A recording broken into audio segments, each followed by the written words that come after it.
झटपट फटाफट लक्ष्मी जी घर के अंदर प्रसन्न होके अंदर आएंगी घर के फटाफट। झटपट फटाफट लक्ष्मी जी घर के अंदर प्रसन्न होके अंदर आएंगी घर के फटाफट। नाचतो सगळं विसरून पोरी बघता थांबून, निळा पिवळा लाल लाल रांगोळी काढतो वाकून।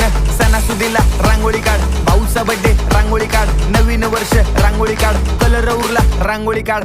उभी लाईन, आडवी लाईन, तिरपी लाईन, वाकडी लाईन, फुल काढ, चिमणी काढ, हत्ती चुकला पुसून काढ। सगळ्यांनी इकडे लक्ष द्यायचं आहे, टेन्शन घ्यायचं नाही, डान्स करत राहायचा। सासूबाई चिडणार आहेत, घाबरायचं नाही, वाईप करत राहायचे आणि सोबत म्हणायचं झटपट फटाफट लक्ष्मी जी घर के अंदर प्रसन्न होके अंदर आएंगी घर के फटाफट। झटपट फटाफट लक्ष्मी जी घर के अंदर प्रसन्न होके अंदर आएंगी घर के फटाफट। पाटापुढे ताटापुढे देवापुढे मागे पुढे सगळीकडे चोहीकडे आम्ही खातो बटाटेवडे, पाटापुढे ताटापुढे देवा